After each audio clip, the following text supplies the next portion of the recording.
Welcome to Luca and Miguel. Enjoy the video. In this video, I will explain how to connect Tally Prime to Excel. First, ensure your Tally Prime application is open and your company data is loaded.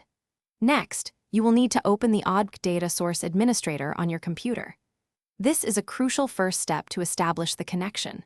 From there, you will add a new System Data Source Name, or DSN, and select the Tally ODC driver from the available options. This sets the foundation for pulling your financial data.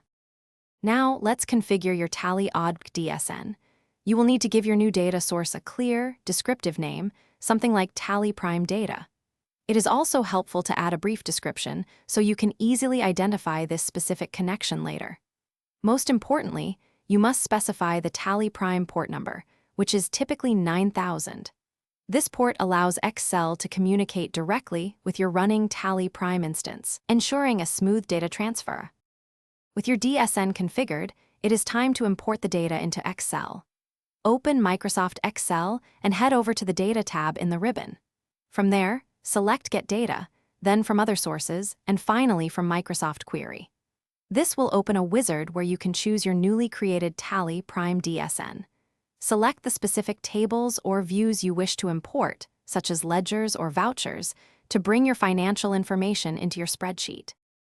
Once imported, your Tally Prime data will populate directly into your Excel worksheet. The beauty of this connection is its dynamic nature. To update your information, simply right-click anywhere within the imported data range and select Refresh. This will pull the latest data from Tally Prime. You can then leverage Excel's powerful analytical tools, like pivot tables and charts, to gain valuable insights from your financial records, making data analysis much more efficient. Thanks for watching and please subscribe. It's the best investment you'll ever make.